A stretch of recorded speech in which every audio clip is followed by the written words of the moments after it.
A part of that plan, of course, is to induce the gradual surrender of American sovereignty, piece by piece and step by step, to various international organizations, of which the United Nations is the outstanding but far from the only example. Now, here are the aims for the United States. 1, greatly expanded government spending for every conceivable means of getting rid of ever larger sums of American money as wastefully as possible. 2, higher and then much higher taxes. 3, an increasingly unbalanced budget despite the higher taxes. 4, wild inflation of our currency. 5, government controls of prices, wages, and materials, supposedly to combat inflation. 6, greatly increased socialistic controls over every operation of our economy and every activity of our daily lives. This is to be accompanied naturally and automatically by a correspondingly huge increase in the size of our bureaucracy and in both the cost and reach of our domestic government.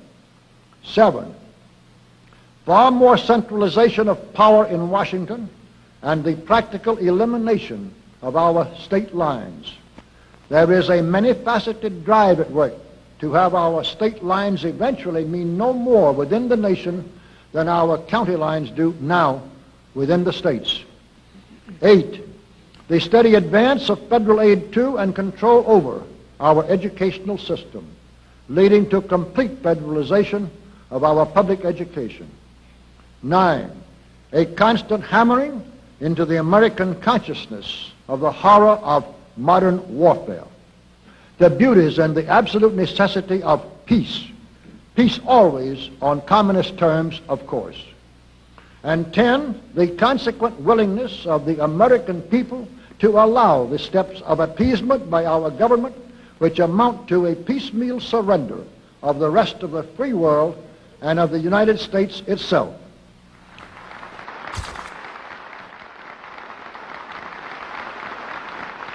So brush the insider's dust out of your eyes, my friends, and the communist soap suds out of your brain, and ask yourselves in all honesty, what on earth is wrong with the United States simply minding its own business?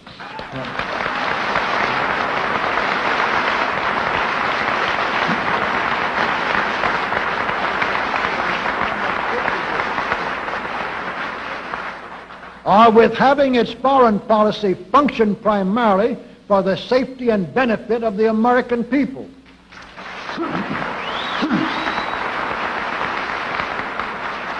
Which is exactly what we had done for the first 140 years of our existence as a nation, to the incredible advantage of ourselves and everybody else. Everybody, that is, except a numerically small clique of power-lusting conspirators who had somehow inflicted themselves on a gullible world.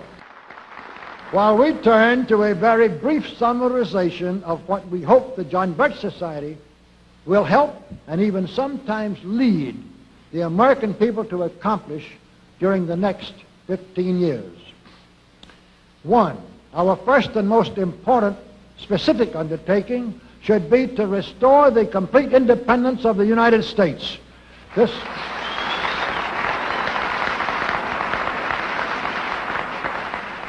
This includes our resolution to get us out of the United Nations and get the United Nations out of the United States.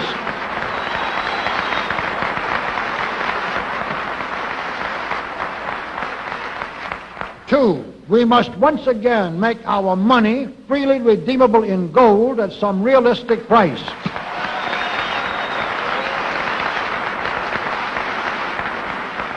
And we must take all practicable legislative steps to prevent a recurrence of the enormous thievery and other subversive crimes that have been perpetrated on the American people through a contrived inflation by every president from Franklin Roosevelt through Richard Nixon. 3, we should reduce the number of government bureaus, of government civilian employees, and the whole quantity of government by at least 50%.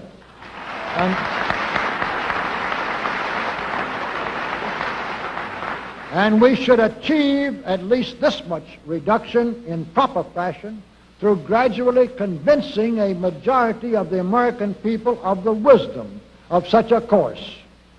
4, we should withdraw all American troops from every spot on earth that is not American soil, except when and where such troops may be required as decided by Congress to protect American lives and property from criminal vandalism.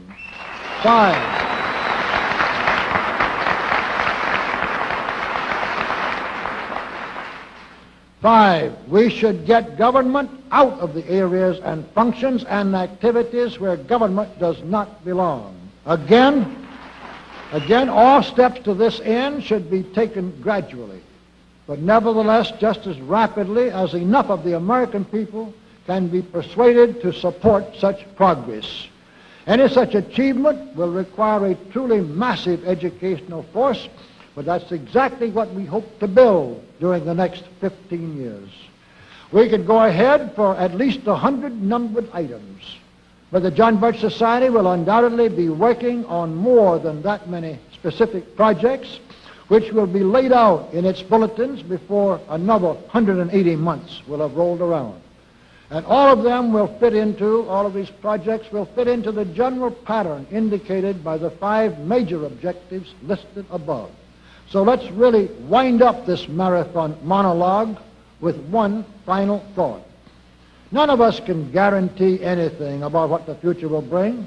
Your speaker knows what a job we have before us to rid our country of the scourge of communism within the next few years, and then to go ahead on our constructive program so well that 15 years from now we shall already be entering an era of far less government, of a much sounder sense of responsibility, and, with God's help, of a better world. But I sincerely believe that it can be done, and this much I know.